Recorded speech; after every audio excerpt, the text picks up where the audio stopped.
The name Albrecht is composed of the ancient Germanic elements Adel meaning noble plus Bert meaning bright or famous. It is in the top 100 most common names in Germany today. It seems the name came from around the Swabia area in southeastern Germany.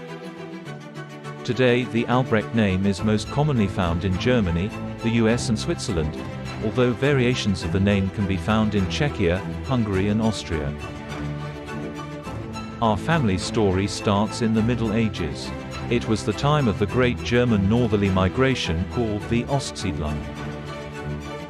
Albrecht, our ancestor, we will call him that, as we do not know his first name, most likely came from Saxony in the western part of modern Germany or Flanders, now called the Netherlands.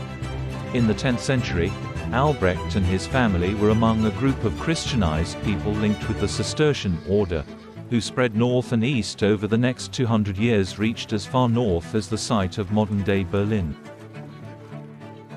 They followed the Cistercian monks north firstly to the monastery at Leinum in the area of Potsdam.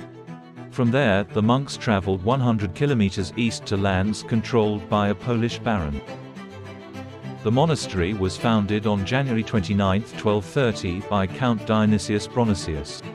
It was located in a swampy area at the confluence of Obra and Packlitz rivers, close to the village of Gostichowo near Meseritz. But settlement was probably not made until 1236 by monks from the Leining monastery. According to the historian Stefan Warnach, the intention of the founder was to draw German settlers into the country, because as early as 1236 Duke Vladislaus exempted the Cistercians from all taxes and duties as well as from Polish law. The monastery Leining had become a model enterprise in Brandenburg, because the Cistercians were always up to date with the latest agricultural and economic technology, be it in reclaiming the swamps, planting, mills, growing wine or arable farming and livestock management. It is therefore very likely that the Polish count wanted to benefit from the economic efficiency of the order. The Paradies Monastery was the first subsidiary of Leining, which had been founded 56 years earlier in 1180 by the second Brandenburg Ascanian Margrave Otto I. His father, Albrecht the Bear, founded Brandenburg in 1157. The founding of the Leining monastery was part of the policy of the Ascanian Margraves to stabilize the young and still insecure Margraviate of Brandenburg with its Slavic population and to gradually expand it to the east. Since the Cistercians maintained an excellent relationship with the Ascanian ruling house, the establishment of the Paradies monastery was certainly mutually agreed or would not have been possible against the will of the Margraves. This raises the question of the political function of this foundation so far to the east, because the second and third filiation of the Leining Cistercians, Koren Monastery founded in 1258 and Himmelpfert Monastery founded in 1299 were in Brandenburg. The fact that the first Leining filiation took place east of the Oder and on foreign soil is probably due to the fact that the Ascanians were initially forced to expand their lands almost exclusively to the east. As to the north was a strong Pomerania supported by the Danish sovereign, and in the south and west, the Ascanian expansion met with inner German resistance from competing princes.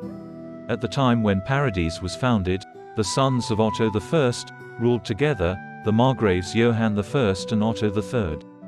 From their point of view, the founding of Paradies was probably linked with the political and strategic goals of connecting with the Polish count to secure the border against Pomerania in preparation for the expansion beyond the Oder to the east. According to Warnach, the foundation's endowment was generous on the part of the Polish count. The monastery received the village of Gostichowo and 9 other places in the area south of Meseritz, with all use of fields, bodies of water, meadows and forests, apiaries and pastures. On the 1st of February 1234 came the first of the Cistercian monks and they started building the monastery by Gostichowo. It was completed on the 11th of November 1236. The abbot and the monks took their place in the new building. The monastery was named Paradies Sancta Marie. It was exempted from all taxes and customs duties and not subject to the Polish law. The land of the monastery is described by the Polish historian Dobrowolski as follows: "There is an eerie wilderness, a place of horror, a sprawling wasteland, covered with briars and nettles. In the impenetrable forests around Gostychowo live wild animals in canyons, chasms and ponds with swarms of all kinds of insects. The settlement is a purely German affair with German abbots to 1558, and settled only German farmers. The latter followed calls to the east, in order to escape the threat of Western serfage. The Germans were not subject to Polish law, but had their own jurisdiction. They were not under services and labor obligations as the Poles, but paid taxes to the monastery.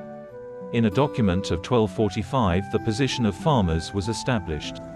They are exempt from duties such as military service, castle guard, grain delivery to the lord. Instead made payment to the monastery, which were recorded in 1247 as follows: 1½ marks, silver per half, 6 half measures of fine flour, 3 bushels of wheat, 2 bushels of oats. A kulmische half is about 37 hectares.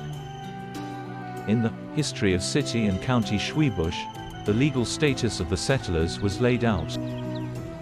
The Germans were free people who had rights and personal freedom, even to elect judicial officials and officers, and the self-determination of the community assets.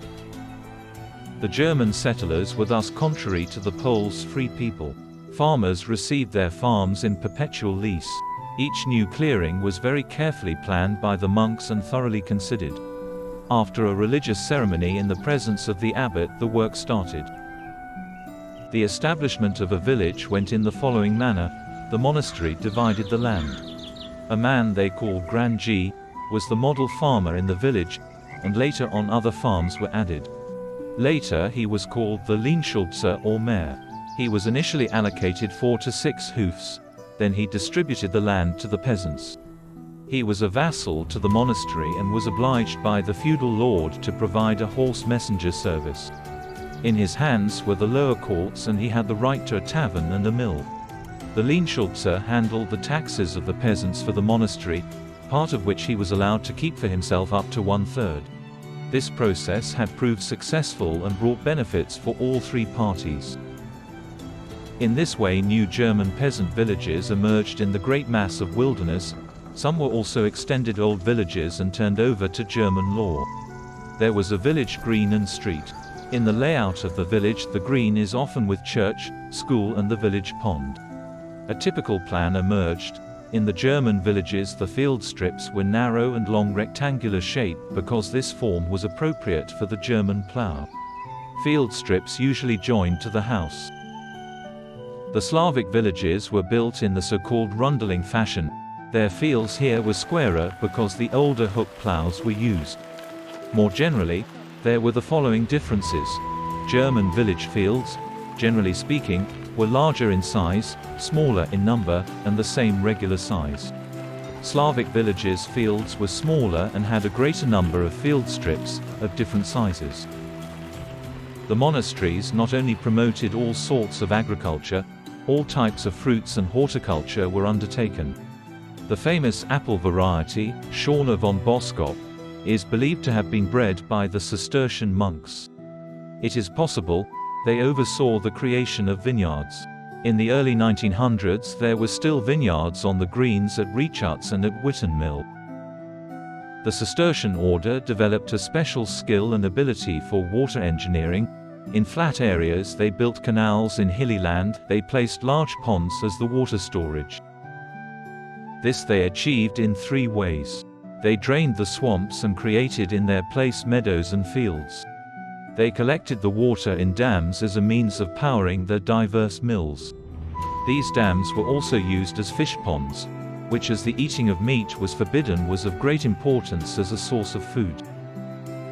Historians say, the monks, with their practical understanding, would survey the land.